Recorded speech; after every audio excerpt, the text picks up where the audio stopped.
speak a little bit more slowly like this because of some people, English will be their second language, or should I talk really normally like this?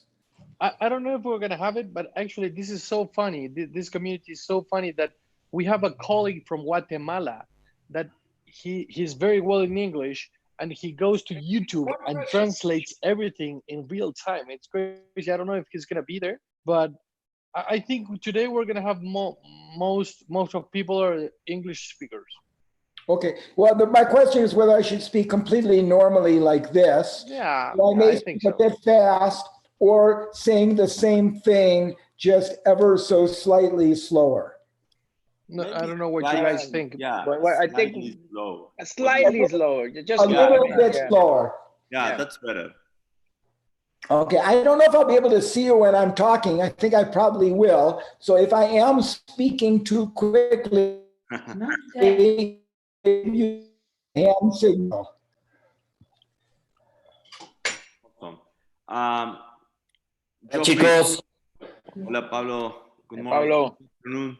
Okay, so sorry, we're gonna have our colleague. We're gonna have our colleague from Guatemala who's gonna be translated in real time. This is amazing, man. I'm so happy. You know, a colleague that likes to do that. It's now. How do I need to do anything differently, or I just talk and he? No. You just talk. Okay. So, Geoffrey, we need to stop sharing your screen just for a few minutes. Stop. How do I do that? That's Okay. it. That's it. Okay. That's perfect. Yeah, you got it. Let me share my screen now because Okay. we're going to talk. I'm gonna actually go pee very quickly, and then I'm going to Great. Yes, get a cup of coffee to drink while I'm talking. I'll be back in about 5 minutes. Awesome. Awesome. Ricardo, my wife says to give you a special hello and much love. Pásame la salsa del... Muchacho, Guillermo, Dime. una Todavía no cosa. entró la gente. mira, para que te acuerdes de algo de tu tierra, salsa de huevos rancheros. Eso. Che, ¿así me ven bien en la cámara o me ven Sí, vertical? perfecto. Ahí me ven vertical, ¿no? Sí. Mejor antes. Por eso, ahí. Dale. Dejo entrar a la gente. La Dale. mona, aunque... Dale, sí. Deja atrás. Ahí empieza a entrar. Ricardo, ¿qué camisa tenés puesta? ¿Qué remera tenés puesta? ¿Es una remera de fútbol o yo estoy viendo mal? Sí. Presbiopia. Está nacionalista. De Racing. Racing. Claro. Me parecía. Mamita. ¿Qué hace un hincha de Racing en Rosario? Esa es la gran pregunta. No, porque soy del interior. Y en el interior, cuando sos chico, sos de River, Boca, Independiente o Racing. No te queda otra. No te queda otra. Bueno, vamos. Bueno, bienvenidos todos. ¿Cómo anda? Ya está entrando mucha gente conocida. Doctor Mario Poli, ¿cómo anda, maestro? A ver si le va ganando a Cherry Ann. No, mirá, apareció Cherry Ann. También van empatados en el primer puesto. ¿Cómo les va a todos? Bienvenidos los madrugadores. Hoy creo que un día absolutamente histórico, ¿no, muchachos? Sí, totalmente. Vamos a hablar Totalmente, sí. con una persona muy especial también, así que... Hola. En estos días... Bueno, va entrando la gente. Bienvenidos a todos. Como decía Ivo, vayan contándonos de dónde son. ¿Quieren que esperemos un ratito más? ¿Qué hora es? Para ir mostrando lo que se viene en la semana. Con todavía 10 minutos. Menos 10. Ivo, ¿quién lo introduce? ¿Quién lo presenta? Tú, tal vez, ¿no? Sí, tú, Memo. Tú deberías. Hacelo vos, Guille. Guille, presentalo vos, que lo conocés y bueno. ¿Lo presento en español o en inglés? En inglés. Okay. Yo creo que ya... For those who speak English only, we're going to switch language pretty soon.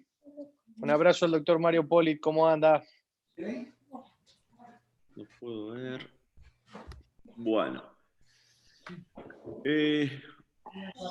Invitamos a todos, como siempre, a sumarse a nuestras redes sociales, en todas las plataformas. pero sobre todo queremos hacer mención, hincapié en YouTube. Se está armando una biblioteca virtual donde ustedes van a poder consultar todos los temas, todas las especialidades.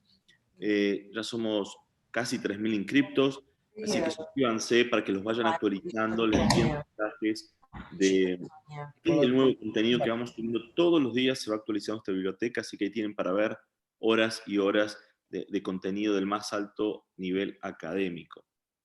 Un saludo grande para Alberto Abdala, que está presente, nuestro querido amigo Beto. Bueno, como siempre preguntamos desde dónde nos miran, que nos cuenten un poco, que se animen. Hoy Ya hay tenemos... gente de Colombia que le gusta el trekking ahí, así que súper bien porque si hace algo este muchacho es bastante trekking y escalar, ¿eh? Algo interesantísimo. Hoy los Juan Carlos aventureros... Abad también está. Yo no puedo ver, no sé por qué quién está, pero bueno. Ivo, ¿querés contar lo del lunes? Lo del lunes de la mañana. Sí, bueno, miren, el lunes acá ya tenemos a Guillermo Amezcua, que va a ser parte del equipo. Va a ser muy interesante, se los recomiendo a todos que se inscriban desde ya. Va a ser un taller de afaquia muy interesante, un taller de afaquia en el cual vamos a tener 6 formas diferentes de derrotarla. El doctor Amezcua va a hablar de lentes de cámara anterior y su actualidad hasta el día de hoy. Doctor luego viene Zunino con lentes de Artisan para afaquia, muy interesante, y luego ya nos vamos para atrás con Noé Rivero con un single pass for throw, ¿sí? Suturarlo a iris, Soledad Romero con agarwal, Gutiérrez con Yamane y Valvecchia con su Yamane modificado. Así que videos cortos, muy interactivo, no se lo pierdan porque va a ser algo que les va a dar una herramienta magistral para derrotar a la afaquia. Bueno, y en la tarde nos venimos vamos a empezar un taller de marca personal, redes sociales y branding. Este es el capítulo 1.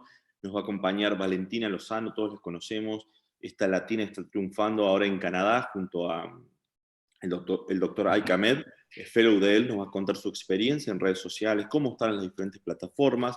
Vamos a estar con Rodrigo Díez hablando de lo que es marketing y branding, con Álvaro Ortiz Tulián, que es un psicólogo internacional y coaching ontológico de primera línea, y por supuesto también Lisandro nos va a estar acompañando de su experiencia, no como parte de Ophthalmology University, sino que va a estar hablando un poquito de su experiencia como en marketing para médicos, con un par de sorpresas nos va a estar ahí contando. Así que creo que esto sí no se pueden perder porque hoy todos estamos involucrados de alguna manera, más o menos en redes sociales, y estos especialistas nos van a dar una mirada multidisciplinaria de cómo estar y hacerlo de manera correcta, que creo que es lo importante. Lisa, el miércoles tenemos una sorpresita, si la querés comentar. Sí, básicamente es darle un lugar a la gente. Venimos haciendo montones de webinars con gente totalmente destacada de otra galaxia y queríamos dar un lugar también a que cualquiera que pueda exponer algo tenga su lugar, y esa es la idea. Vamos a ir recibiendo propuestas de la propia gente. Ese mismo día, el miércoles, vamos a listar las propuestas que recibimos y la propia gente que esté en ese momento va a elegir, va a votar, y las 4 más votadas van a tener 5 minutos cada uno para exponer sobre el tema que así lo deseen. Así que es como que les damos el lugar para que muestren lo que quieren mostrar. Muy interesante esta idea y bueno, un poco abriendo el juego para la gente joven y que tenga un espacio también para ya ir entrenándose en esto de presentar y estar en vivo. Exacto. Bueno, el martes, eso es el miércoles, pero el martes, Ivo, ¿andás por ahí? Acá ando. Bien, no, interesantísimo el martes, creo que no, imperdible.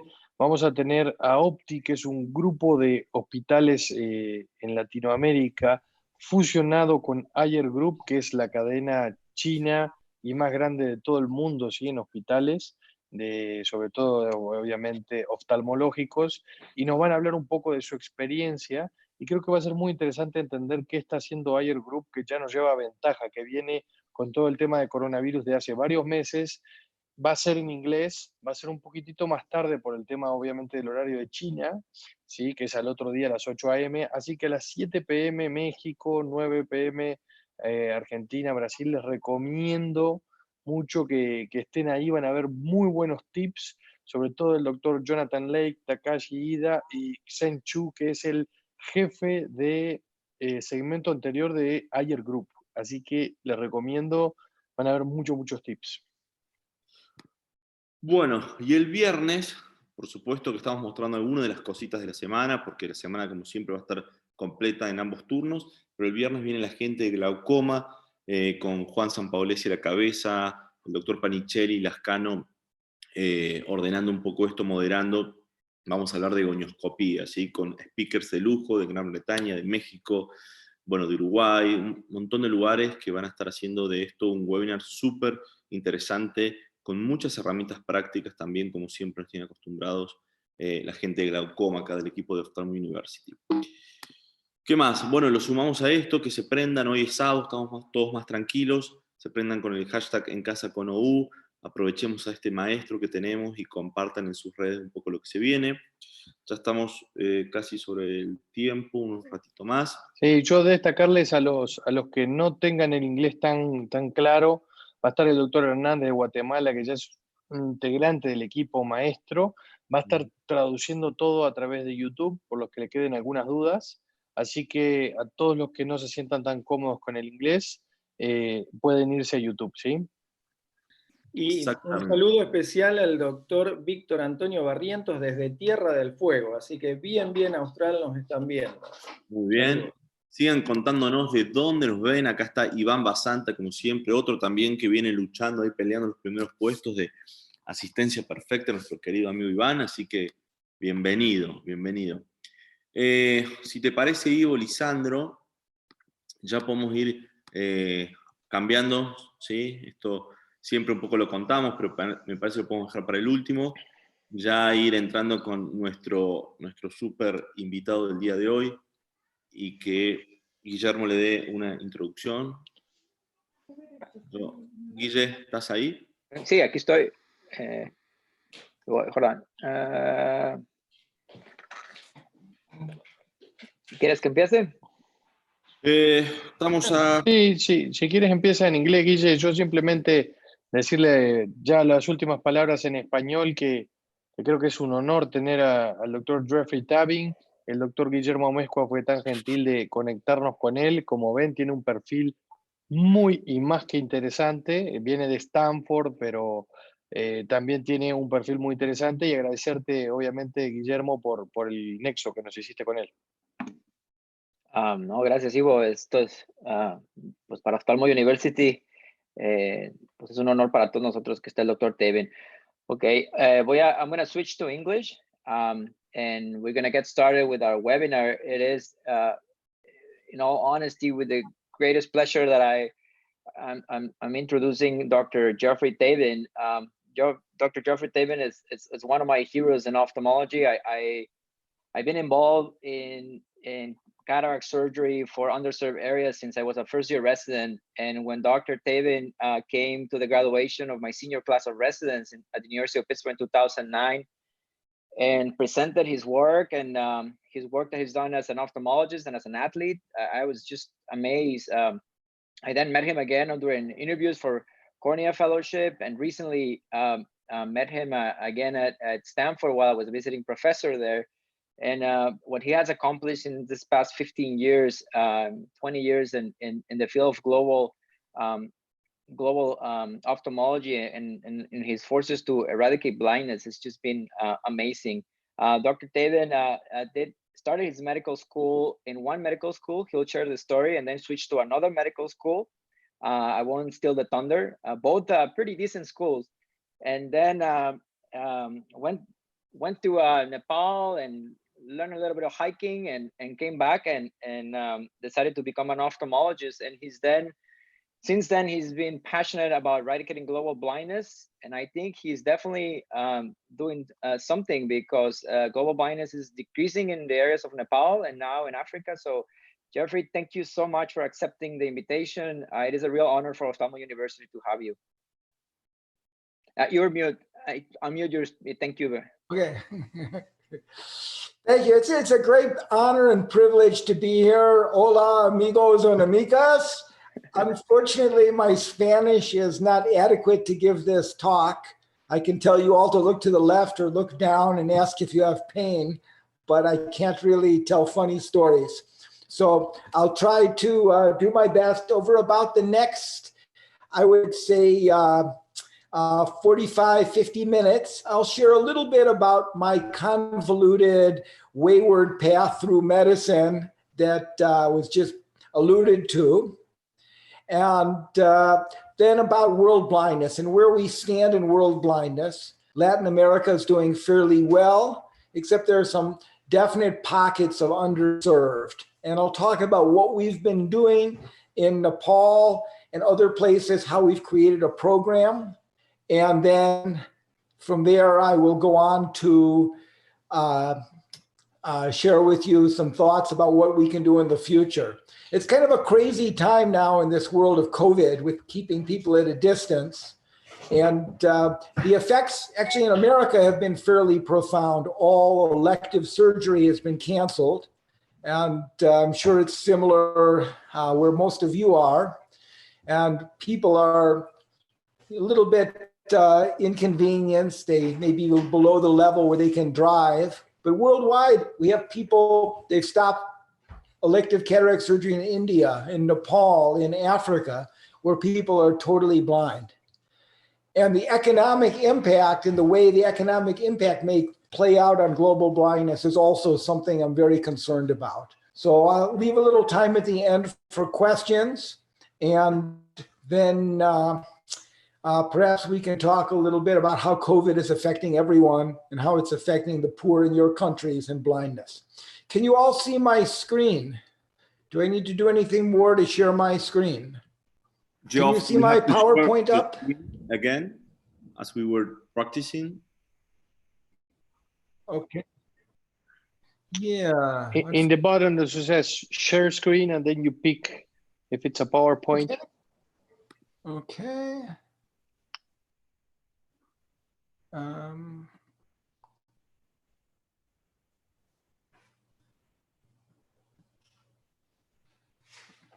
Okay.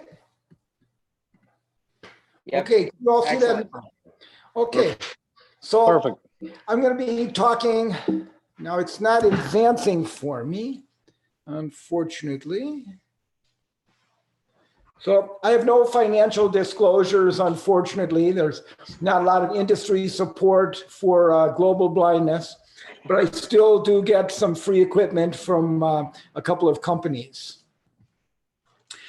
I'm going to start talking a little bit about Mount Everest and about climbing and how that led to what I'm doing now in ophthalmology. It's a little bit of a strange course, but Everest is the highest mountain on the planet, 29,028 feet above sea level. And it's a three-sided pyramid on the border of Nepal and Tibet, or China. And the mountain was not always called Everest. It was called, or is called, Chomolungma, or Goddess Mother of the Earth, by the people who live in the mountain's shadow. And the first to discover Everest from the outside were the British on their survey of India. And just using trigonometry up from the Bay of Bengal, they found the mountain to be within 20 feet of its actual height. Queen Victoria named it Everest after Sir George Everest, the Surveyor General of India at the time. And the British, again, were the first with the audacity or stupidity to think the mountain could or should be climbed. And this is the British reconnaissance of 1921, led by George Lee Mallory, who was the person who was the main driver of the early attempts at climbing Mount Everest. He's the one who famously quoted, "Because it's there," when asked why he wanted to climb Mount Everest. And he did the circumnavigation of the mountain and made this topographic map of Everest. And it's reading a topographic map in the mountains. It's very much like reading corneal topography. So the keratoconic side of Everest is this side. It's by far the biggest and steepest is the eastern side. The easiest way up the mountain is from the north, but you have to stay high for a long time. The mountains delineates the border between Nepal and China, and this is the Nepal side. And because services are better there, the standard route goes now up this valley up along the saddle between Lhotse, the world's fourth highest peak, and Everest, and along this skyline ridge to the top. But Mallory went all around the mountain. He looked at the eastern side, and he felt it was impossible. And certainly by the means of 1921, it was way beyond what had ever been attempted. He concluded other men, less wise, might attempt this way if they would, but emphatically it was not for us, and went along to the north. This is the easiest way up the mountain, but you're up very high for a long time. And Mallory, along with an Oxford undergraduate named Andy Irvine, disappeared going for the summit somewhere about here. They were seen by Colonel Noel Odell from the North Pole. They disappeared into the clouds. And there's still some controversy over whether or not they made the summit of Everest. But if you climb, that doesn't really matter. If you climb, getting to the top is optional, but getting down is mandatory. And they didn't get down. An American climber named Conrad Anker found Mallory's body a few years ago, but there was no camera. And so still, we don't know if they got to the top. So the first up and down ascent of Everest took place along this right-hand skyline ridge by Sir Edmund Hillary and Tenzing Norgay Sherpa. That was on May 31st, 1953. And by the early 1980s, virtually everything on 2/3 of the mountain had been filled in. The first descent up the northern route was done by Wang Fu Chao from China in 1960. The first American team climbed the West Ridge in 1963. But by 1980, no outside team other than that first reconnaissance by Mallory had looked at the mountain. Now here's a trivia question. This is the next time I see you at an international meeting, you get dinner and beers. If anyone can tell me who was the first South American or Central American to get to the top of Mount Everest?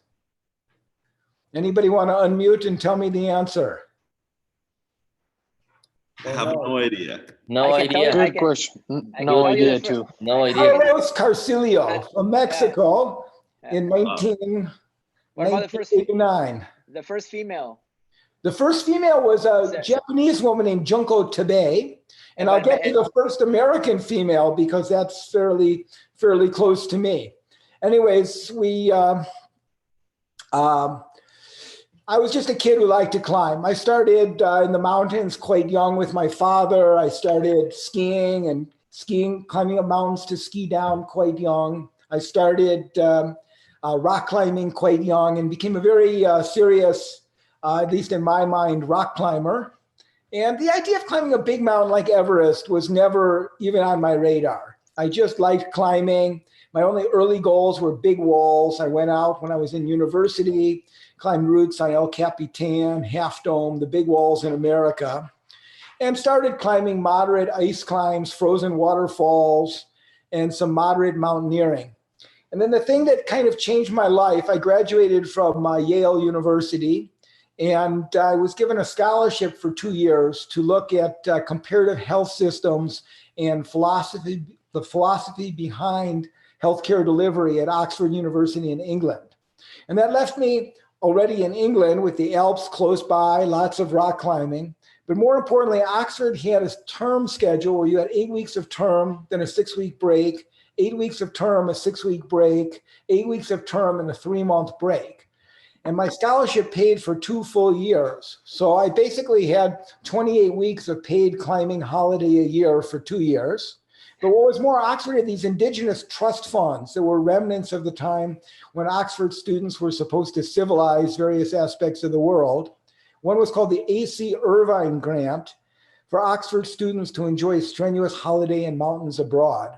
And that was given in memory of Andy Irvine, who died with Mallory.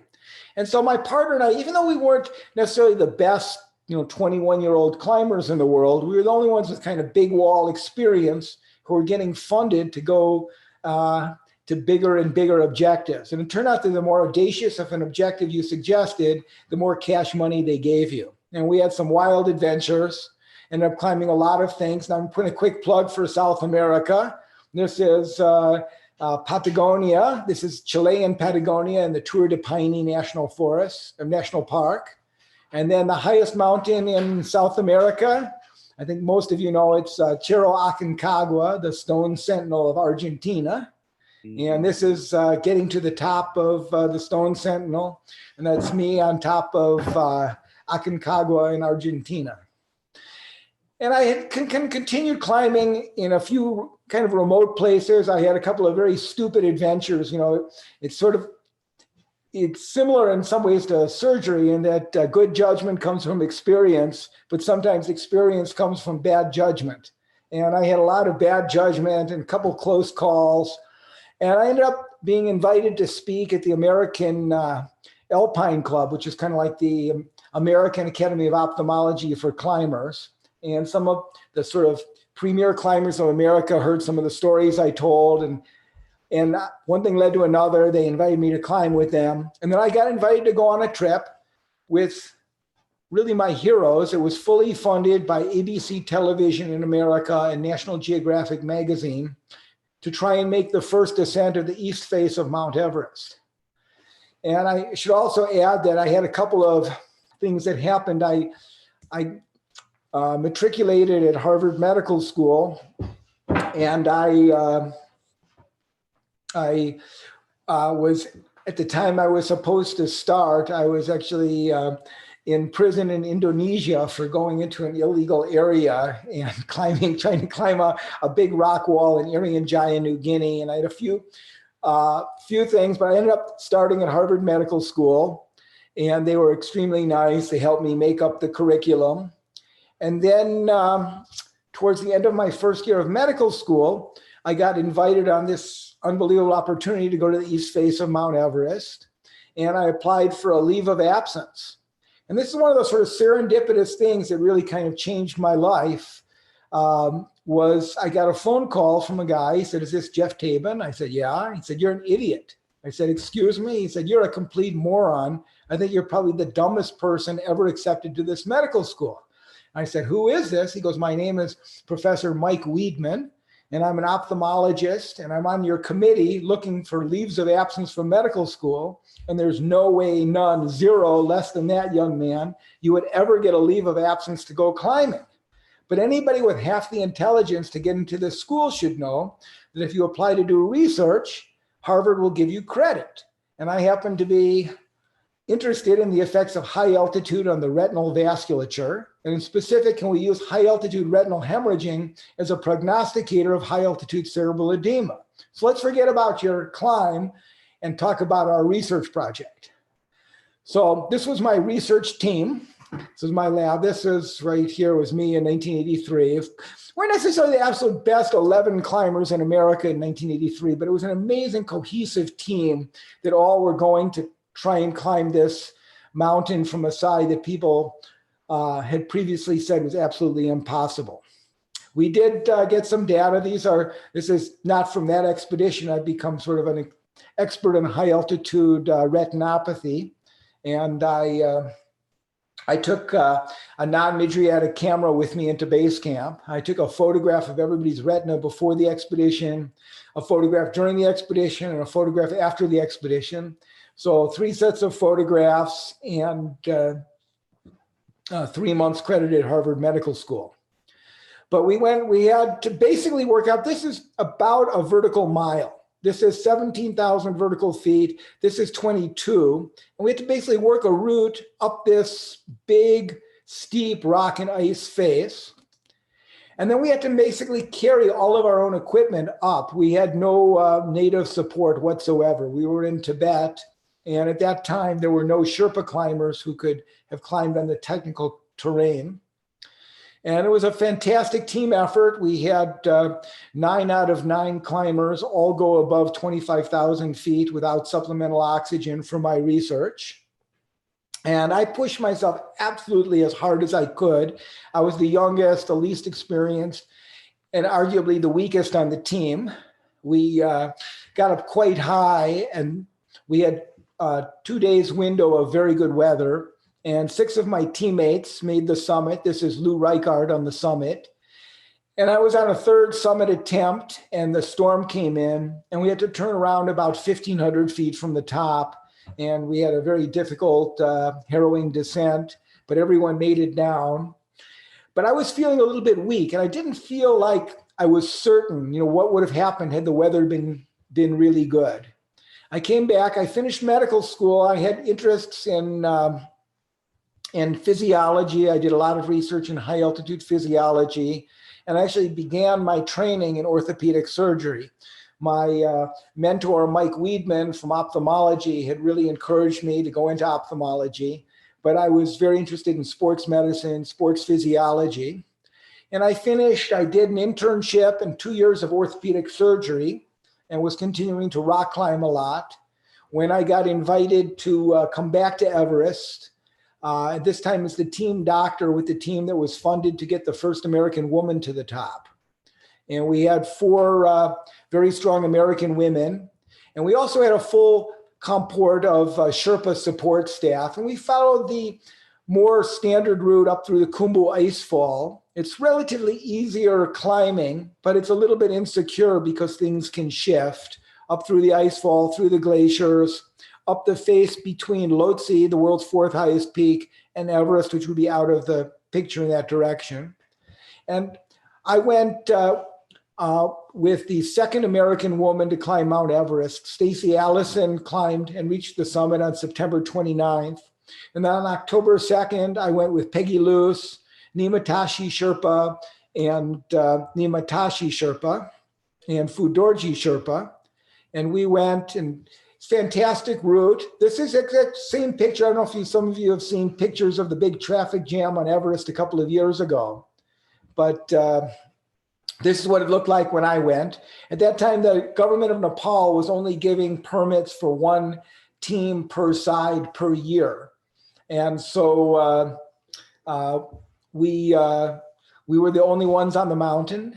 There was no crowds, no garbage. And as you can see here, no ropes. We just climbed side by side by side. If you fell, you'd go all the way. But in those days, if you didn't have the competence to climb terrain like this without a rope, you didn't go. And this is now the view from the summit of Everest, looking down. This is Nimatashi Sherpa and Peggy Luce coming up to join me. I had about 25 minutes alone on the summit of Everest. And that's me on the summit of Everest. And one of the other things, little things of serendipity after the Everest climb, was I ran into Sir Edmund Hillary.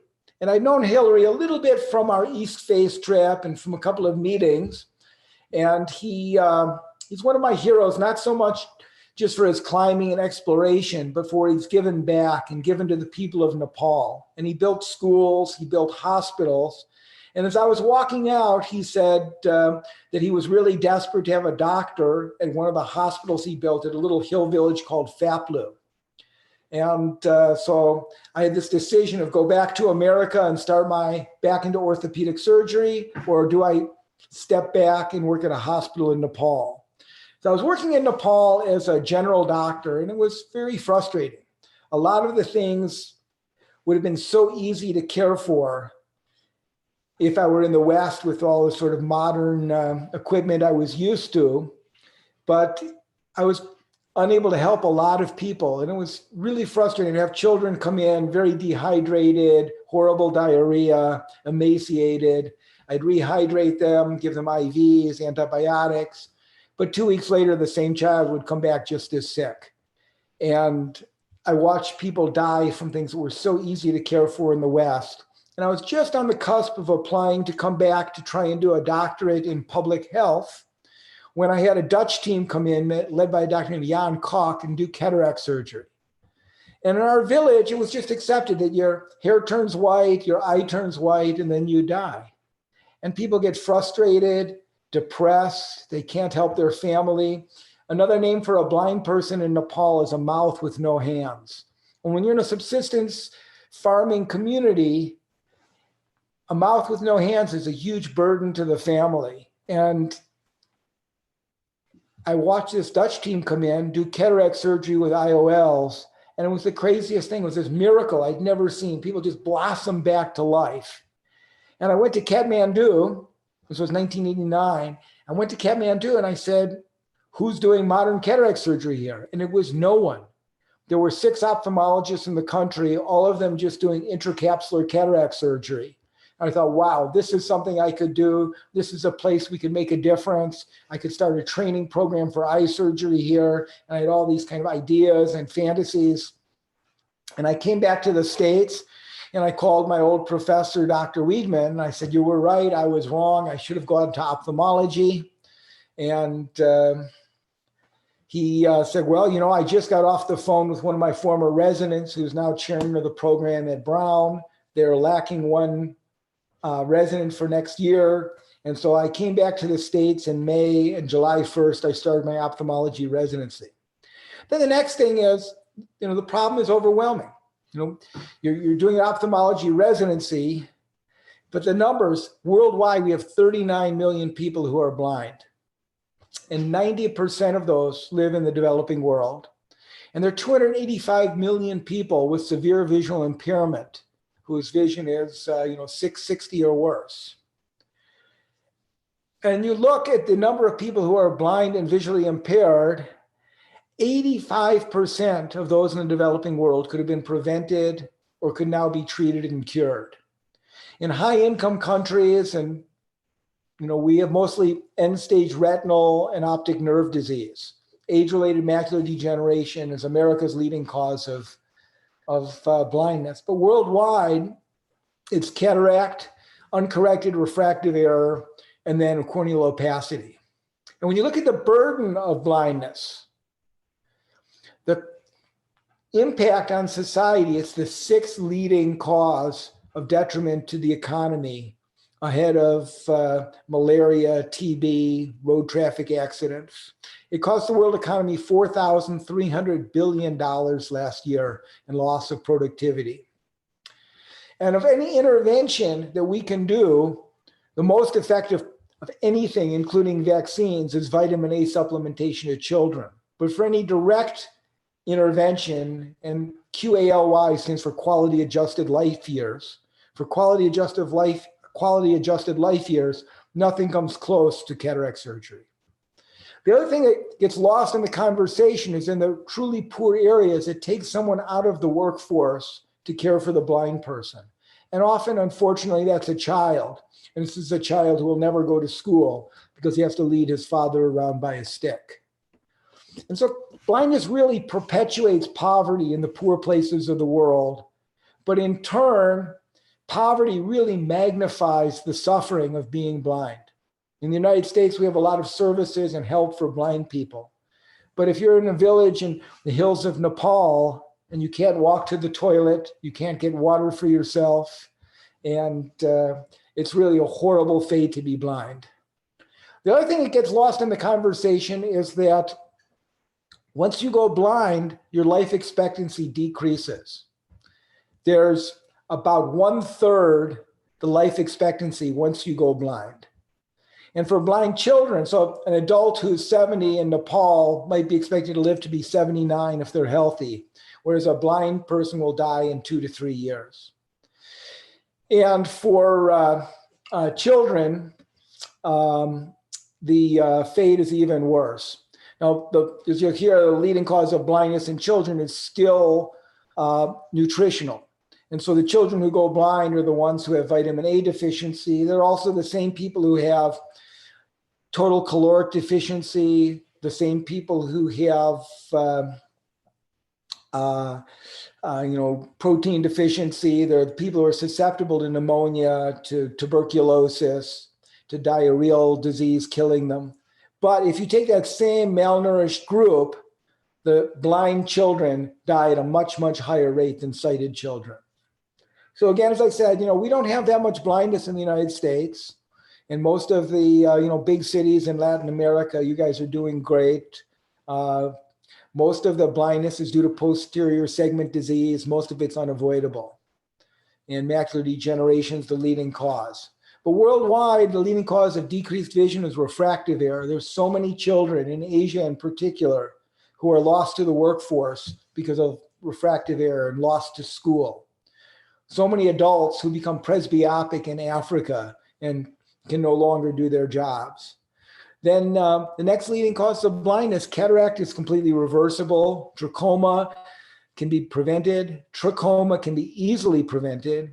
River blindness or onchocerciasis, vitamin A deficiency, corneal trauma. And it's only after you get through corneal blindness that we start getting to retinal blindness. So again, just programs that give glasses are phenomenal. And the way you can change a child's life. And I still love our programs, you'll have a child who's a -4 myope, and they've never seen clearly at a distance. And they come to one of our screening camps and we give them just spectacles. It's just wonderful. And again, presbyopic correction is important. Cataract's the #1 cause of real blindness. About 18 million people on our planet who are bilaterally unable to function because of cataracts. And one of the things that gets lost in this is that the people who are really blind are not getting services. And even in places where we're starting to really increase the number of surgeries being done and the quality, like China, like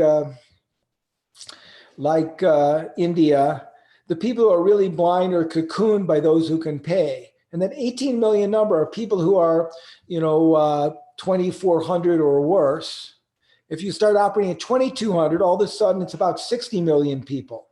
And if you start operating where we operate, in America, I'll often book someone with a cataract who's, 6'6" in the right eye and, 6'12" in the left with a little bit of a PSC. And if we start operating at that kind of level worldwide, all of a sudden the number is up ×8, and there's just no way we can reach that many people. And the other thing is that the backlog of cataracts just keeps increasing because the populations are aging, particularly in Africa, but also in India and China. And so the number and crisis is just getting worse and worse. The next leading cause of blindness is glaucoma. We need smarter people to get on this. We have not figured out yet how to effectively screen for glaucoma. We haven't figured out how to effectively treat glaucoma. Drops are really expensive, even though we have some Indian manufacturers who can manufacture a glaucoma medication for 80 cents or $1. If you're living on $2 a day, so your monthly income, feeding a family of 8, is $60. Spending $1 on an eye drop for a disease you don't feel and you're not aware of, it's very, very difficult. And then surgical solutions, and by the time people come in, it's really very late in the disease. So we need to figure out a way to detect glaucoma earlier, and we need a way to treat it in a cost-effective manner. Next is corneal blindness. And still the leading cause of corneal blindness is trachoma. It's, we're doing much better. We have wonderful treatments, and it's a matter of just catching people early. Once you go blind, it's very, very difficult. This is the distribution of where trachoma still exists. It's basically in places with poor hygiene. And it's sort of repeat infections. You get a follicular conjunctivitis. It's very uncomfortable in childhood that leads to scarring in adolescence, and then blindness in early middle age. A lot of people are going blind in their 30s. It's a very unpleasant way to go blind. The World Health Organization has come up with what they call a SAFE strategy, which is surgery, antibiotics, face washing, and environmental change. But the big thing we need is environmental change. When you're living in northern Ethiopia and you walk 40 minutes to a well with a clay pot on your head, and then walk back with a clay pot on your head to try and tell that mother she needs to wash her children's face twice a day is very difficult. And or it's not difficult to tell them, but they're not going to do it. Antibiotics, trachoma is susceptible to almost everything, but the problem is it comes back. We've tried some programs with azithromycin. It wipes it out for a little while in the whole community, but then it slowly comes back. We don't get resistance. Surgery is necessary. You can catch it before the cornea is scarred. It can save vision. But unfortunately, most of the people who get surgery look like this, and the surgery is really for pain. And it doesn't make their vision any better. And doing with this much vascularization, inflammation, and lid abnormalities, really corneal transplantation is not a feasible option in the poorest countries. Ocular trauma that doesn't get treated, no antibiotics, usually agricultural, leads to lots of infections, and lost eyes. River blindness, it's only in a very small swath of the world, but it affects people at an early age. And again, this is a child who won't go to school because he's taking care of his father in Sudan, South Sudan, who's been blinded by river blindness. You get this, it comes spread by the blight of black flies, and Onchocercaceus volvulus, the little parasite, gets in, has skin nodules. It migrates through the skin, causes horrible pruritus. Again, it's not in a huge distribution. It's just in rivers on the equator, but where it is endemic, it's terrible. There's a medication, ivermectin, that's being given out on a compassionate basis by Merck, and it pretty much eliminates all of the migration of the microfilaria. The problem is people need to get a dose of the medication once a year. They get their ivermectin. And the places where it's worst, South Sudan, Angola, Congo, it's very difficult politically. Vitamin A deficiency is still the leading cause of blindness in children. And often you have children who will have a little bit of vitamin A deficiency, and then they'll have a diarrheal illness or a measles, and they'll decompensate and the cornea will melt. And when you work in an area with very low vitamin A deficiency, it's really interesting, or high levels of vitamin A deficiency. It's kind of eerie. The kids are normal kids during the day. They play, they laugh, but then at night, everything goes quiet. And there's no sound from the kids because they can't see at night. And the first thing they have is night blindness. And then we see them with this dryness on their surface, cirrhosis. Is called a Beto spot. There's kind of a foamy raised spot on the conjunctiva. Now at this stage, we can still save the child totally. It costs 75 cents per child per year to prevent this child from going blind. But once the cornea melts, there's really no reconstruction in these areas. And it's usually, unfortunately, bilateral. And the cost, as I said, is 75 cents per child per year. And all the places where we work now, we give every child who comes in, we don't check the vitamin A levels, we just give every child vitamin A. Leprosy is still a huge cause of blindness. You get a fifth nerve and a seventh nerve palsy, which can lead to decompensation of the cornea. My little math equation for residents watching is that when you have a fifth nerve palsy and a seventh nerve palsy, 5 + 7 = T. You need to do a tarsorrhaphy very early, but they also get a uveitis and direct involvement from the treponine. This is HIV, where this is actually, retinitis from CMV in an HIV patient. When I first started working in Africa, I didn't see that many people going blind from HIV. And the reason was they mostly died. But now we're giving antiretrovirals. We're keeping a lot of people alive, but we're not keeping them as healthy as Magic Johnson. And HIV blindness is becoming a big scourge. And then the really big one, really big one is diabetic retinopathy. And when I first started working in Nepal, you never saw a chubby person. The diet was a very clean diet, a lot of vegetables, and people walked a lot. And now processed foods have crept in. There's a Krispy Kreme donut shop on Durbar Marg in Kathmandu with long lines. And a lot of people have migrated to the cities. Same thing in Africa, same thing in India, same thing in China. And there's this huge increase in diabetes and diabetic retinopathy. A lot of the countries in Ghana, there are currently 3 retinal surgeons for 20 million people. In Ethiopia, there are now 5 retinal surgeons for 110 million people. And so the needs in retina are just going off the charts. And diabetic retinopathy is really going to be a huge crisis in the next 10 to 15 years. So the next question is, so there we are for the cause of world blindness. I got all excited about what to do, how can we address the problem. But then the question is how. Here I am, a senior resident, and I'm thinking of what to do. I decided to do a corneal fellowship. And I went to a lecture which was looking at the problem of cataracts. And this was now in 1982. And in 1982, I'm sorry, 1992, not 1982, 1992. In 1992, the standard of care throughout the Western world was already intraocular lenses. But in Africa and in Asia, it was intracapsular surgery with +12 glasses.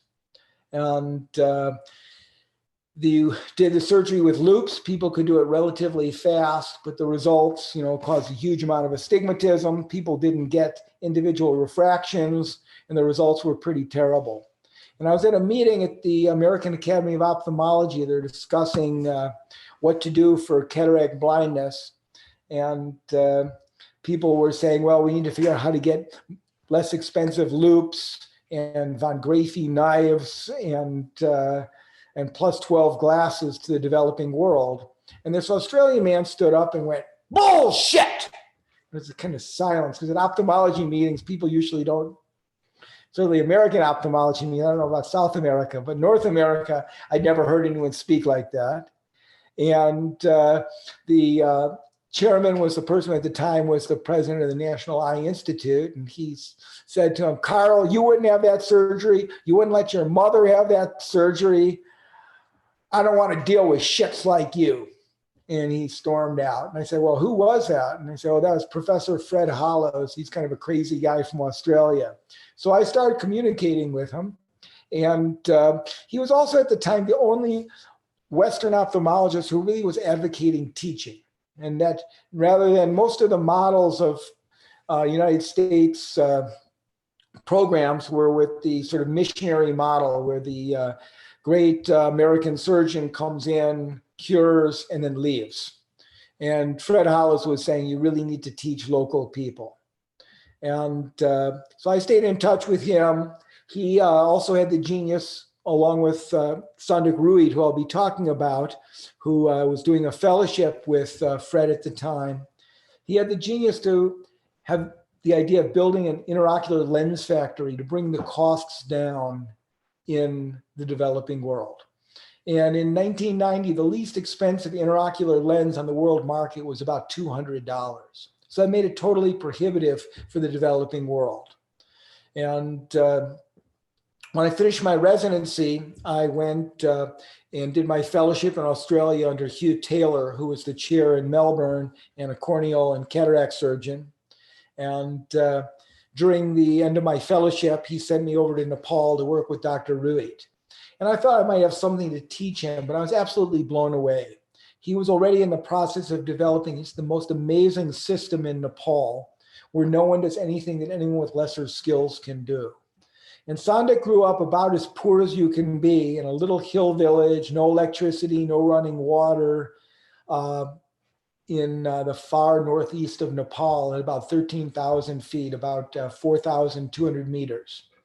And his father was a yak herder who brought goods across the border in the high passes from Nepal into Tibet and back, uneducated at all, completely illiterate.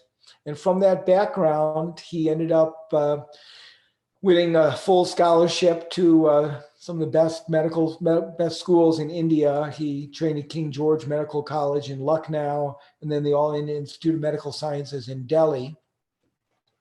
He came back to Nepal and was noticed by Jan Koch, the same Dutch surgeon who I watched and who brought him to the Netherlands to retrain. And then he did a 2-year fellowship with Fred Hollows. And at this time, most of the brightest minds in ophthalmology were really looking at how can we make something 1% better, even if it's 100% more expensive.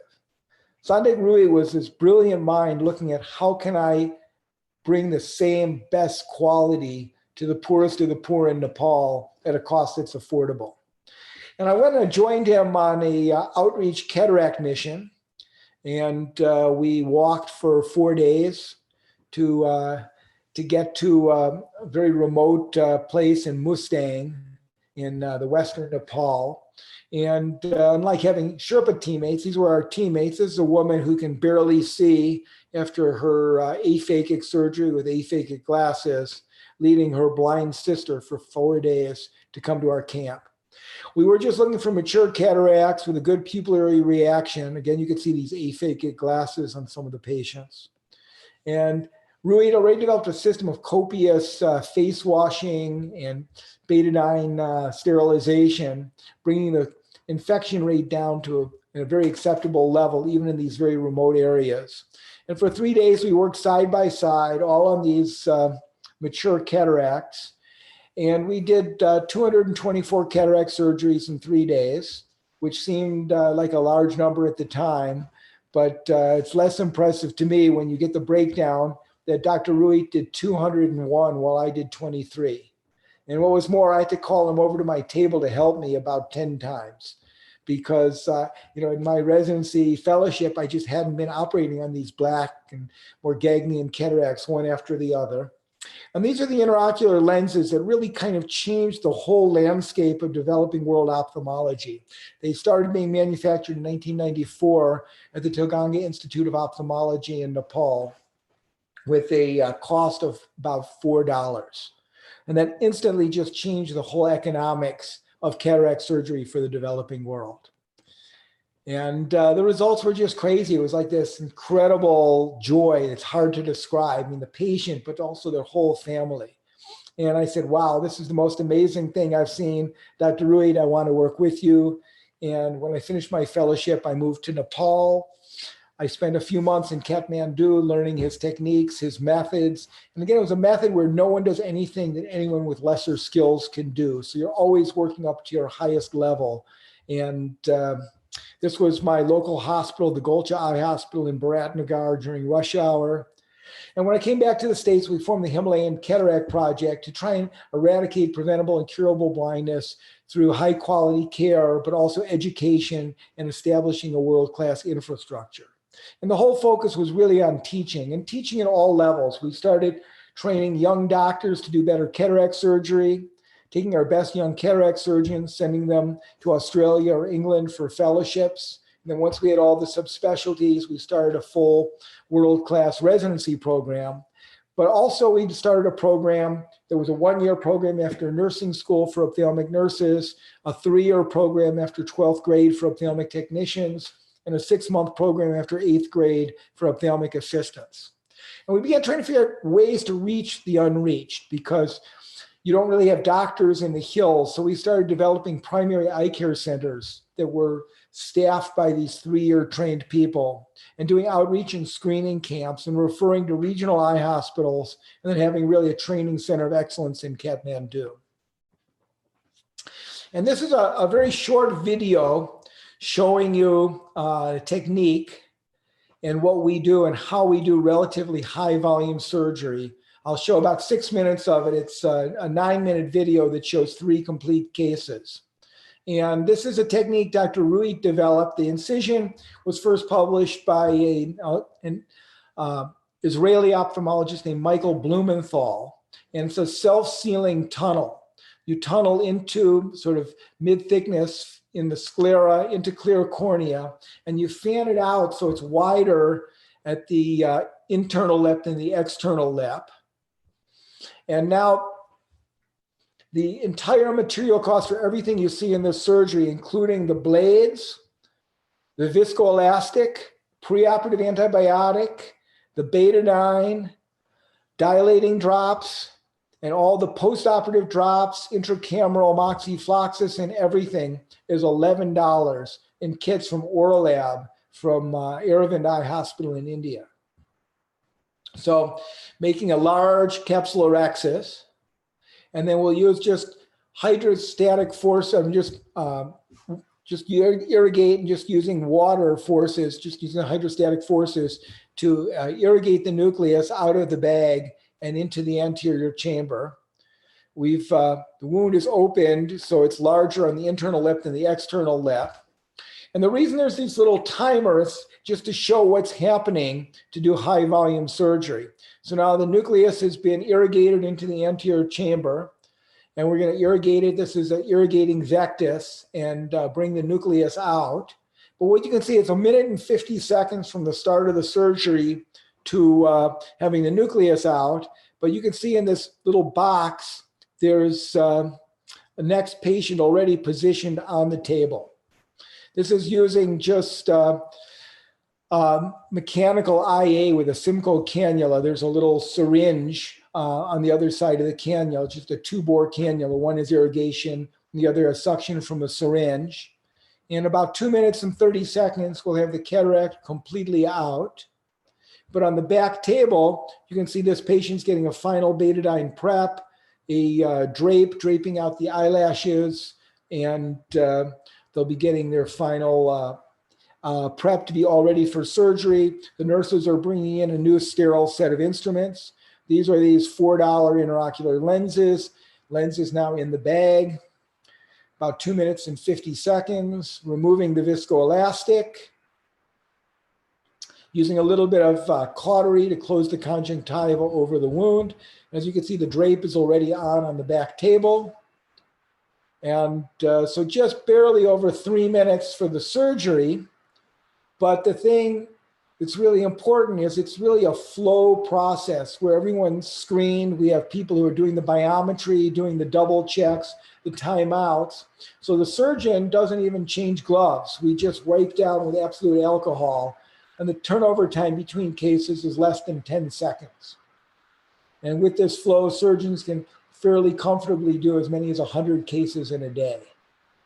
And now again, a little peritomy, and then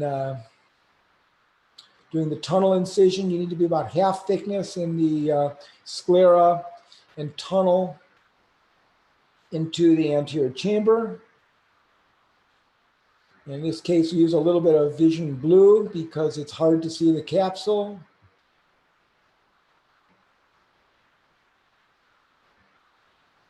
And again, you can see the previous patient has already been taken off the table, painting the capsule with vision blue. And all of this, even the vision blue, the viscoelastic, everything's included in this $11 kit.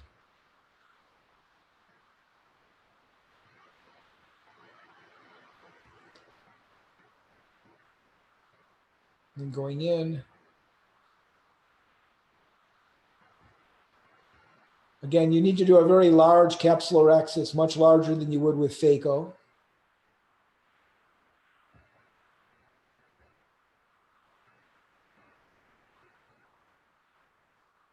And this is, there's irrigation on the needle.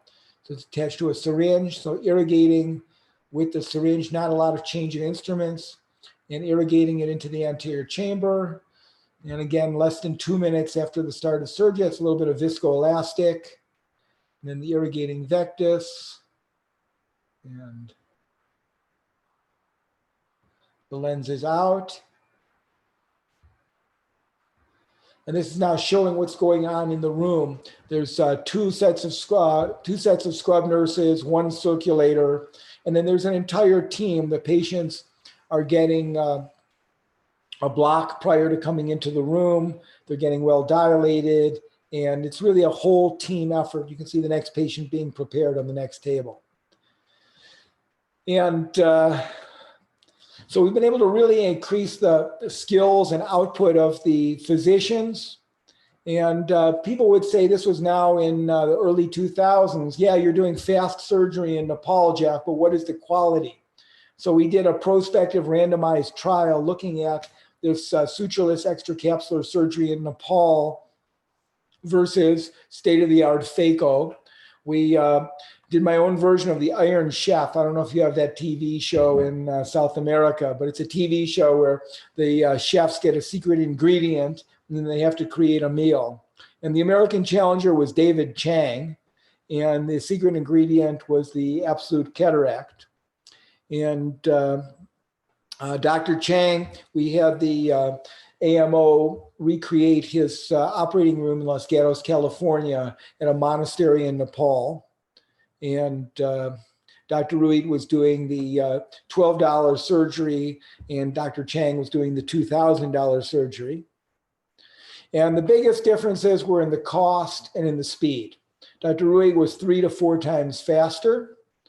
But when you looked at it, David Chang's a phenomenal phacosurgeon. And even with these very absolute cataracts, he was having about 80% seeing better than 20/60. But Dr. Ruig with the SICS had 91% seeing better than 20/60 on post-op day 1. That was probably from a little increase in corneal edema with the phaco. And when you looked at it 12 months out, there was a statistical difference in both uncorrected and corrected 20/20 vision with phaco. But when you titrate it to 20/30 level at 6/9, it was exactly the same. And the thing that really drives the patients to come is really quality. We created a center of excellence. This is our teaching hospital, the Telangana Institute of Ophthalmology in Kathmandu. And as I said, we have training at all levels. We now have subspecialty fellowships and a lot of ongoing mentoring, but also a lot of training at the lower levels for community ophthalmology and community health. And I don't know if you can see this very well, it's a little dark on my screen, but we started doing a lot of phaco, pain patients. You know, you have less inflammation, and we charge about $400 for phaco. And with doing a very high volume of surgery, about 30,000 cases per year, we're able to have full cost recovery. We pay our doctors quite well, our nurses well, through cost recovery. It's very similar to the model of the Aravind Eye Hospital system in India or the LV Prasad, where everyone gets absolutely the best possible care. And we have full cost recovery. We have all the subspecialties covered. When we started eye bank to start doing corneal surgery, we weren't getting any donations, but because people in the Hindu and Buddhist faiths were feeling that maybe their loved one would be blind when they're reincarnated. So rather than having doctors or eye bank personnel asking for the tissue donation, we had the Hindu priests and the Buddhist monks address the grieving families and say this last act of kindness will allow your loved one more karma for their next reincarnation. And it's one of the most successful eye banks in Asia. And we're completely supplying all the corneas needed in Nepal and exporting to a lot of other countries. This is our main institute. And we also have about 5 mainly cataracts hospitals, usually staffed by 2 doctors and 7 support staff that are doing 4,000 to 5,000 cataracts a year in the hills. And then some very, very high volume hospitals on the border with India and the very highly populated Terai. And the quality of surgery has gone way, way up. When we're working even in remote areas, we use a lot of phaco. We always carry a phaco machine with us in case we need a vitrectomy. And patients with an absolute cataract, black cataract, Morgagnian cataract, get the sutureless extra cap. Somebody with a PSC or a 2 to 3 plus cataract get phaco. And the incidence of blindness in Nepal went from 0.84% in a survey in 1984 to 0.35% in 2012. And now I think it's down around 0.2, although we haven't done a full survey. And cataract surgeries went from 15,000 in 1994 till we started crossing 300,000 at 2015. So when you look where there's blindness in the world now, you can see South America is actually doing pretty well. North America is doing very well. And Africa and Asia are pretty bloated. Europe's doing extremely well. But when you look where there are ophthalmologists, again, South America is doing quite well, but Africa's a shriveled little area, and Asia is doing slightly better. And so one of the big tasks that we have is how do we reach the most unreached? I think for you in South America, a big task is how do you reach the blind natives who live in the Altiplano in Bolivia and Peru? How do you reach the poorest of the poor in Argentina or the poorest of the poor in the Amazons of Brazil? And Nepal, has gotten so good. The corneal surgeons are so good. I've had 5 corneal fellows from Nepal, and now they're all better than me, and there's not much I can really teach. So I've been focusing my efforts the last several years on Africa, where, as I mentioned, there's almost a 1 to 1,000,000 ophthalmologist ratio. And we also have a very big lack of well-trained ophthalmic nurses and ophthalmic assistants. And Ethiopia has one of the highest published blindness rates in the world, 1.6%. And they have about 600,000 people who are still completely blind from cataracts. And again, I still get just such a joy out of a day of cataract surgery and taking someone who's totally blind and seeing their face the minute the patches come off. And we were really working to try and get durable and sustainable changes in eye care. We've been able to do it in Nepal. We've been able to do it in Bhutan. There are places in India where it's working quite well. But Africa is still a big problem. We're working to train the trainers and really focus on quality. It's the quality and compassion that really drives the patients, drives the demand, and leads to cost recovery. And we're trying to use the same things that we used in Nepal to reach the unreached and more remote populations in Africa. And I'll close. This is the only statue outside the World Health Organization. It's of a West African boy leading his father. And Helen Keller said, because I cannot do everything, I'll not refuse to do something I can do.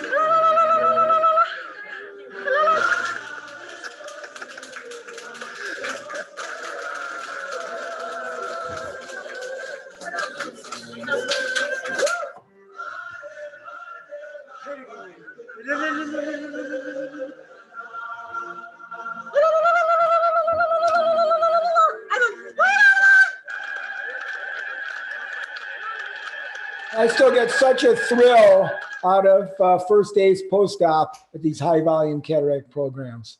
And together we can, it's one of the low-hanging fruit of global public health. We can overcome needless blindness. And I'll stop here and answer questions as long as people would like. And thanks so much. It's a little weird giving a lecture and not being able to see any audience feedback. I hope you can understand my English. Thank you very much, Jeffrey. If you can stop sharing the screen, we can see each other if you like. So we can do some questions. Actually, I have so many, but I will ask 3 that they are connected, if that's okay with you. Okay. I think well, first of all, congratulations. I'm a big fan. I really like your work, and I think you send this into a journey, right? You said the 2 words teamwork so many times. From the beginning, when you were 11 teammates trying to climb Mount Everest, to the moment you are training local people, but not only ophthalmologists, like all the team, the entire team. So what the first question is, what can we change? Because I think we have a selfish career.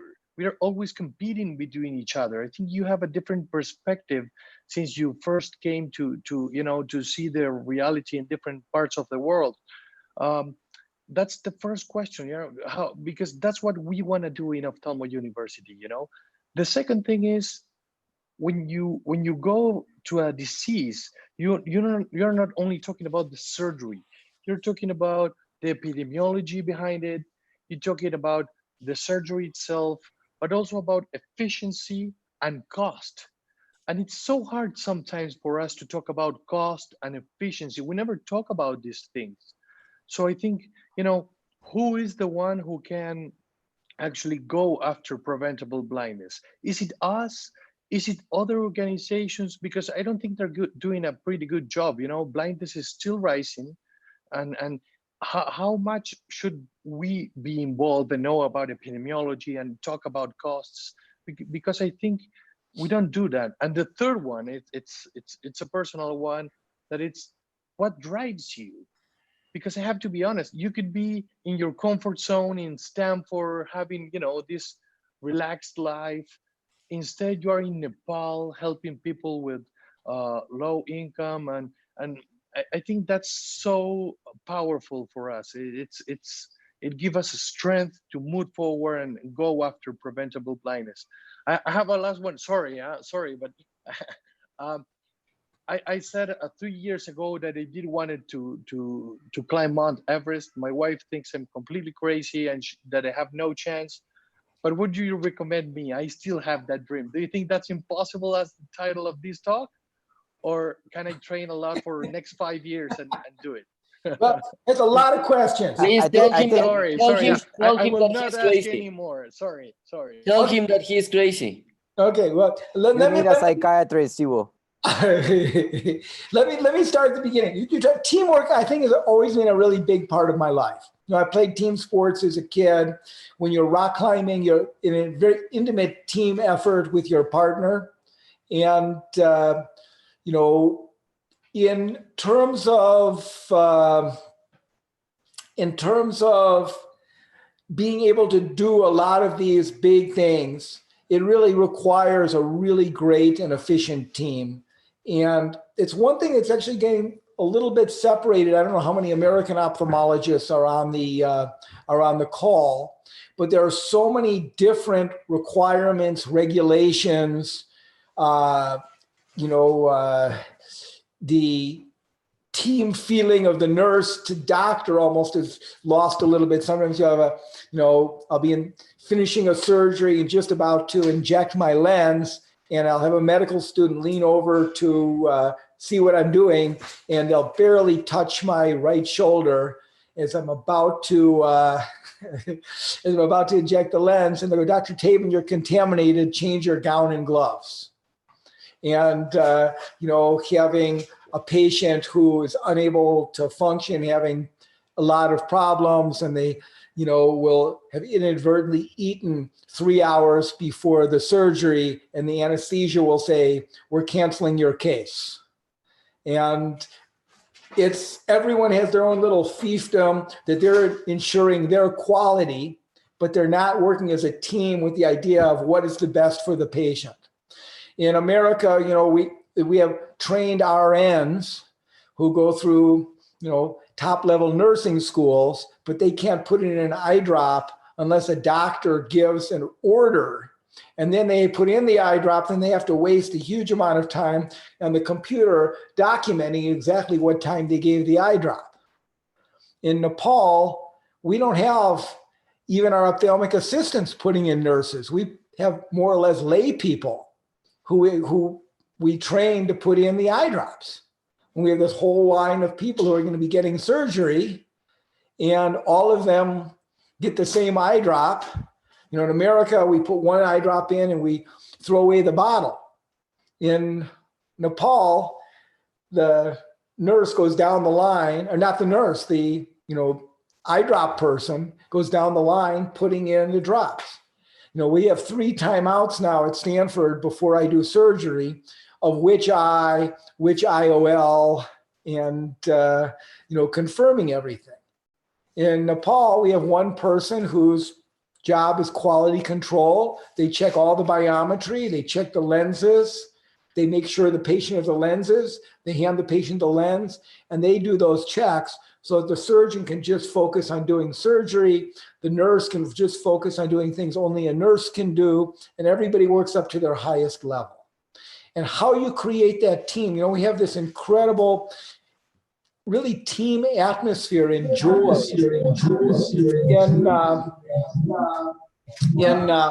in the teamwork. And that teamwork also leads to efficiency. We're actually doing an economic study through Stanford right now, looking at a very efficient ASC, ambulatory surgery center in America. Stanford is a very not cost efficient place that we're doing surgery. And then at the Aravind Eye Hospital in India and Telangana in Nepal.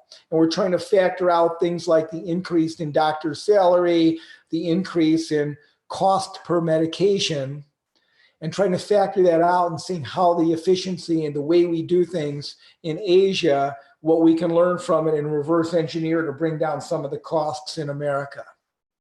In terms of, and it's just a slightly different way of looking at it, but in America, we have a very difficult legal system, so that if someone does have an infection, then they say, but it's not standard of care to use the same bottle for 2 different patients.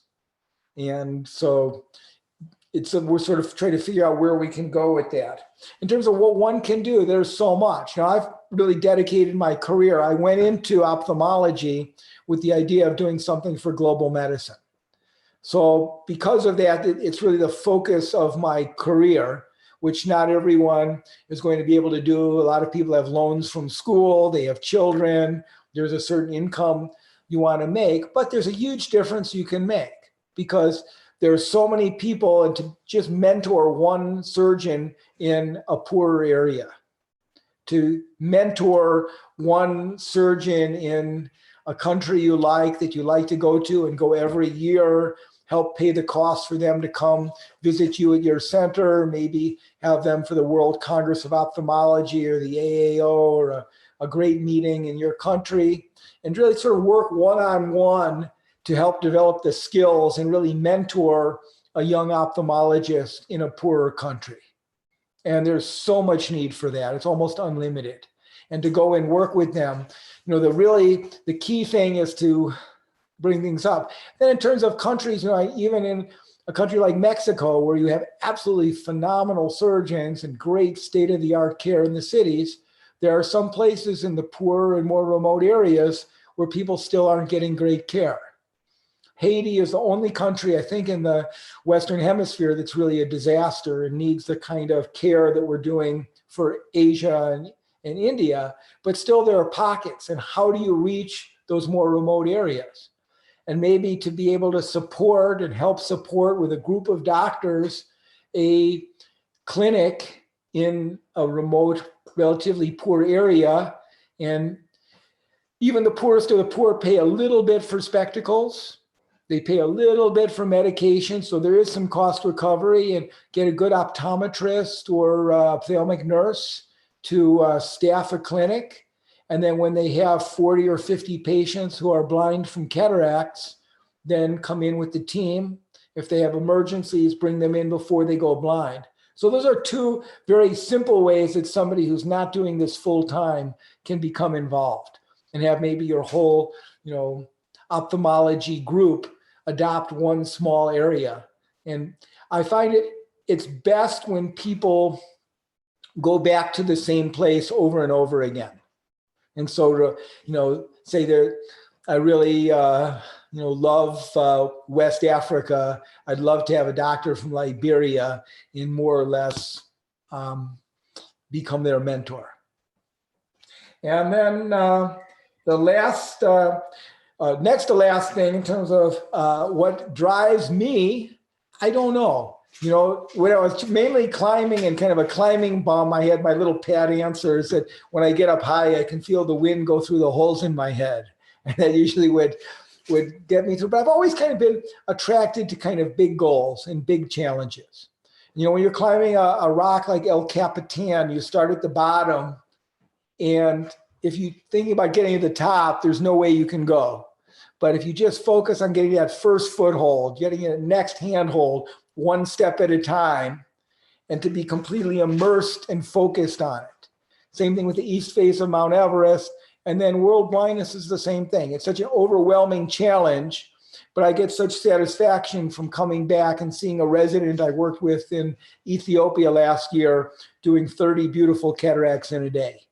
And each little increment, and I still, in the midst of having this sea of blindness, I still get joy out of doing one cataract surgery and then seeing that patient the next day.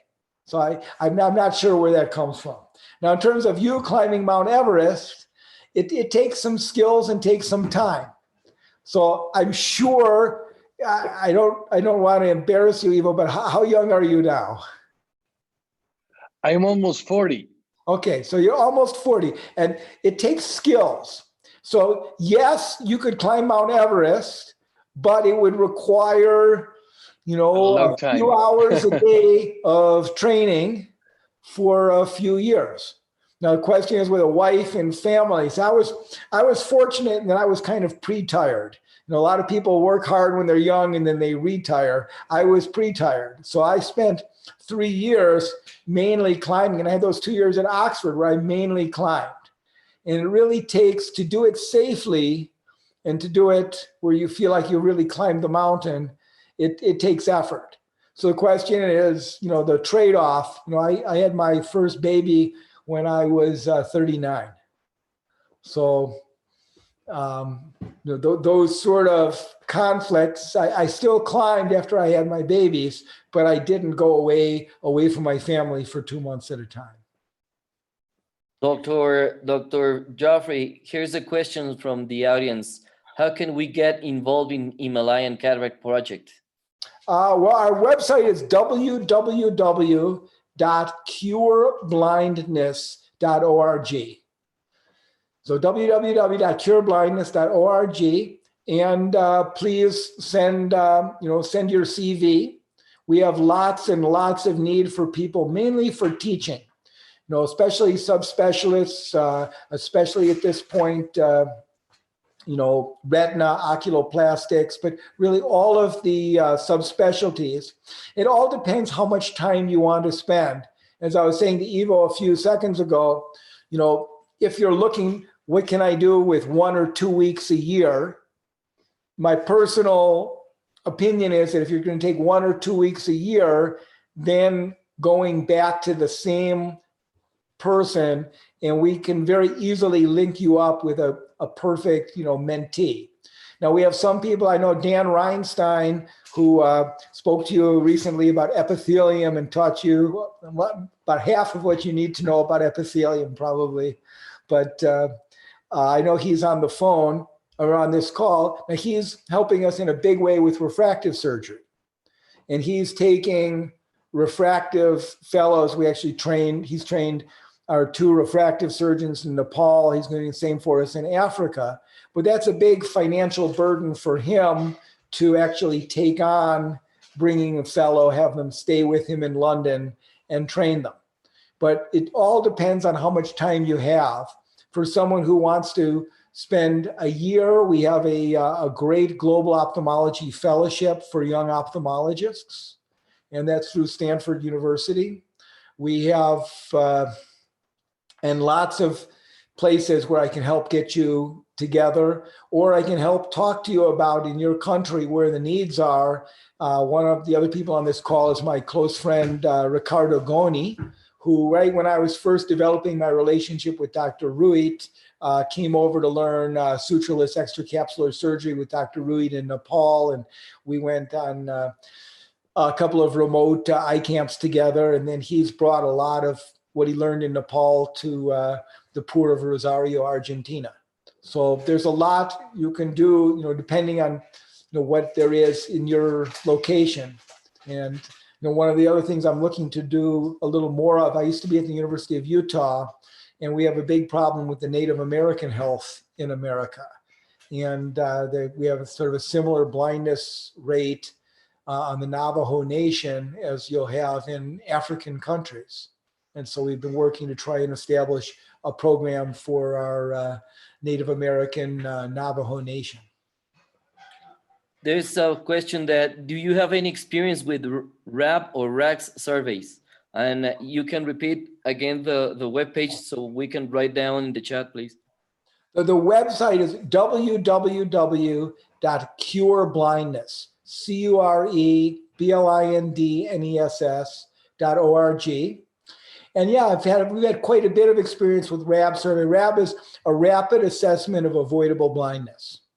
And it's really a wonderful tool to give you a sense of what's needed in different communities and see the impact of your your effects. So if you think maybe up on the Altiplano, on the border of Peru and Bolivia, there's a high blindness rate and a big need for intervention, I can help guide you on how to do a RAB for that community, that 10,000 people, and how to interpret it. But yeah, it's a very, very good tool to get an assessment of the amount of blindness in a community. I don't know, guys, if you have any I have other a question. I have a question. Jeffrey, thank you very much for sharing your time. Well, thanks for inviting me, Guillermo. I've listened to similar to talks in a different way, and I always get inspired. I think that what I heard mentioning you a lot is education with a social responsibility.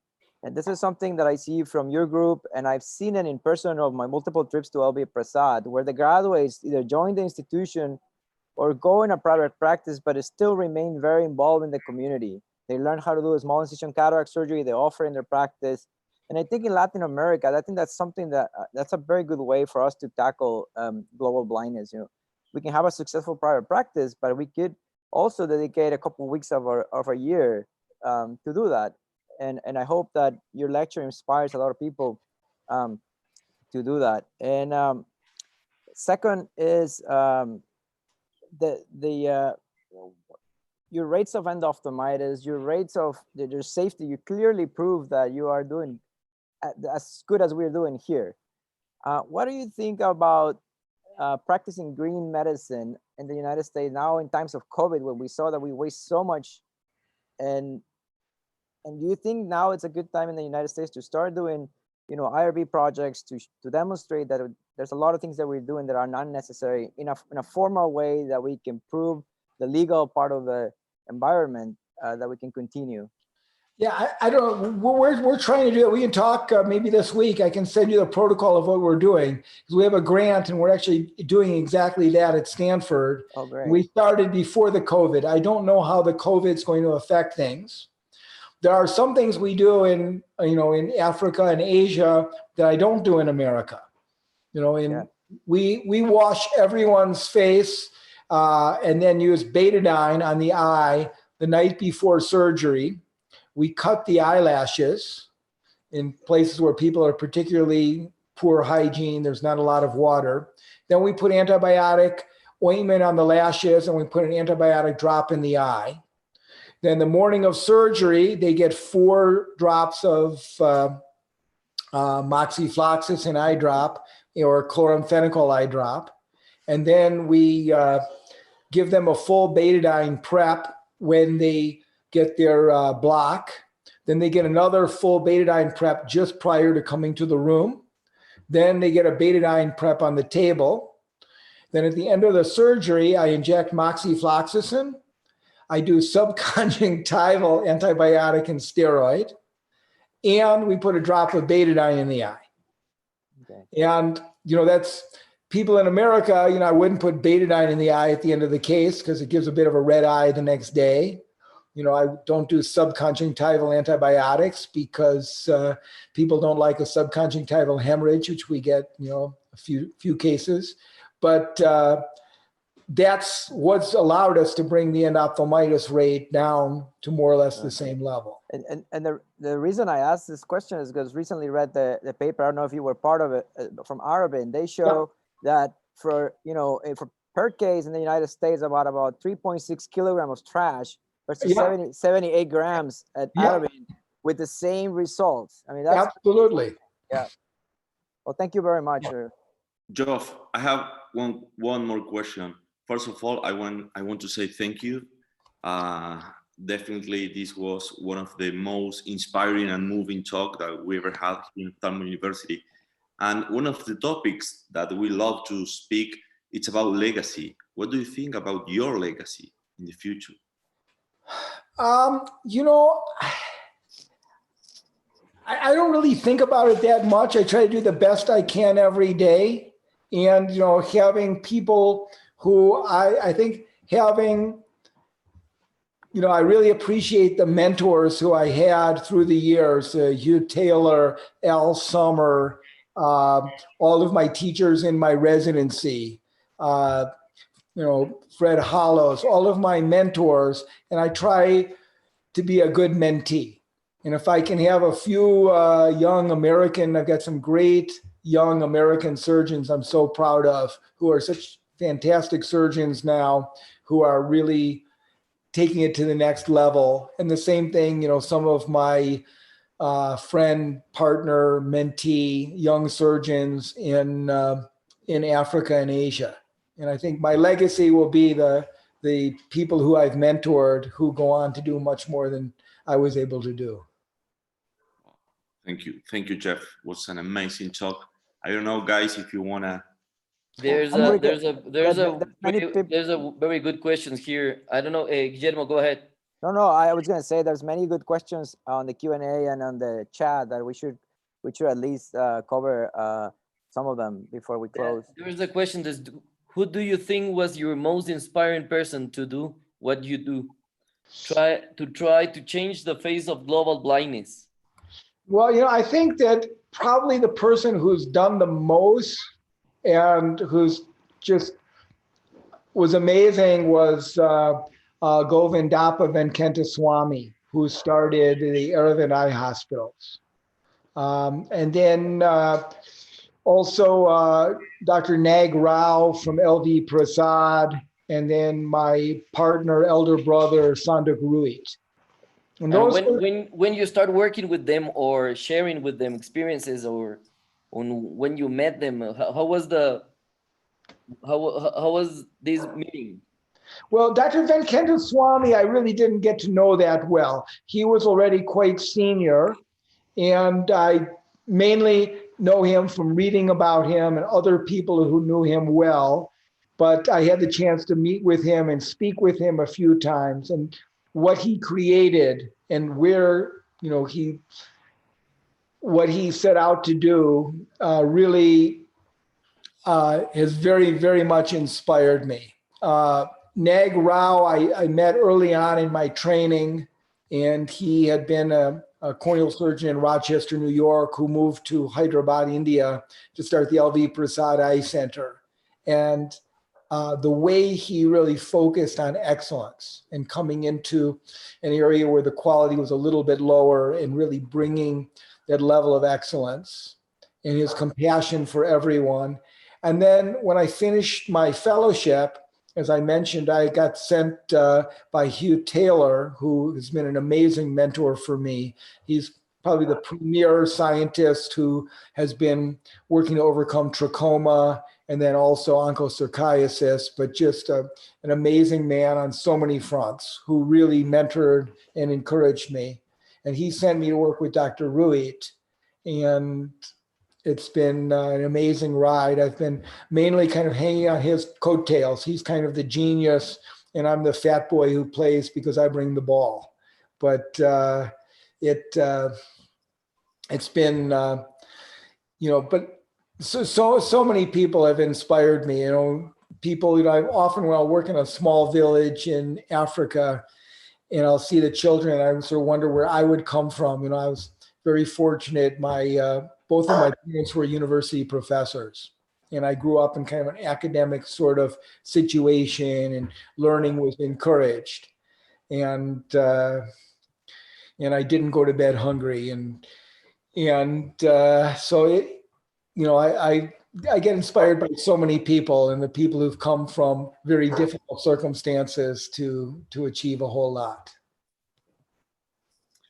Okay. Yeah, Ricardo, before we close, would you like to say something about your friend, this talk? Yes. I know you have a lot of experience. Oh, awesome. Experiences. I think the talk was just excellent. I always call Jeff the man of the two eyes. Two eyes, not two eyes, but the eye of innovation and the eye of inspiration. Innovating in techniques, innovating in teaching. I think he was the creator of global ophthalmology. 20 years ago, GO in the US was almost unknown. And today, meetings for global ophthalmology are full of people, especially young people. So, a real innovator. And the second, the second eye, the eye of inspiration. You may see all the comments about how this kind of talk inspire people to do things, to do new things, to do better things. So really, for me, it's a pleasure to share. And thank you, all of you, for the invitation. And thank you, Jeff, for your outstanding job. Thank you, guys. Guillermo, Pablo, Lisandro, something else? No, I think there, just to keep it fun at the end, there is a question of a climber here that, what is your opinion on free soloing? First, that movie is amazing. You know, the movie Free Solo. And I also want to give a shout. I was just looking at the chats before I get to that. One of my a fellow climber from Switzerland, Christian, I think is on this. I don't know if you're still on, Christian, but if you are, please, I've lost your contacts. So please, Christian, email or contact me. And I'll just give everybody my personal email as well. If you want to reach me, it's just my last name at stanford.edu. So Taven@stanford.edu. And if he registers, we will have his email. We can share with you. Now for, it's Christian de Courtin. He's a fabulous cataract surgeon from Switzerland and a mountaineer. But anyways, the free soloing is an interesting thing. Alex Honnold, I know reasonably well, and he's really amazing and fairly unique at how close to his limit he's willing to go without a rope. But he is such a good climber, and 90% or more of his climbing, probably more, closer to 98% of his climbing, he does with a rope. And he is, I mean, a crazy great climber. And I have mixed thoughts about free soloing because all of us in the mountains will go on terrain. I showed you the easy terrain on Everest, which if you're an experienced climber, it's relatively easy, but if you fall, you're going to die. And I felt no compunction about soloing that. And when I'm rock climbing, often I'll go a fairly long ways on relatively easy ground that's easy for me. And Alex is so good that he has a very good sense of when he could or could not come off. But it's not to say that he couldn't get stung by a bee. He couldn't have a hold break off. And I've had personally several good friends who've died climbing without a rope. And so it's not something that's recommended. Not something that I would do. And I don't like the way it's sort of popularized. There have always been some really good climbers who, for their training, they're on a cliff, they know the holds are not going to break. It's very solid rock, will climb without a rope. But the problem is it gets people who don't know how hard Alex Honnold trains and don't know how many years he's put in, go out and climb semi-close to their limit, and it's fairly unforgiving. Thank you. But it's a difficult philosophic question because climbing in itself is a relatively stupid thing to do, and so why we do it, it's something, people for generations have tried to explain, and there's no real simple, satisfactory answer, except that it sort of, it focuses everything into, your mind, body. I mean, to me, climbing rock in some ways is like doing surgery. When I'm doing surgery, everything melts away and just my hands, I'm just doing surgery. There's nothing, it's completely focused. And climbing demands that same sort of complete focus. Wow, that's a great advice. Thank you, Joe. Thank you. It's an incredible analogy. Okay, guys, I think we are out of time. finishing. Thank you so much, Dr. Safin, for your time, your amazing talk. We are very emotional here, so hope to see you soon again here with us. Dr. Reinstein is here. Okay. Done. Adios, amigos and amigas. Thank you, Jeff. Bye. Take care. Have a good Bye one. bye. Thank you very Bye. much.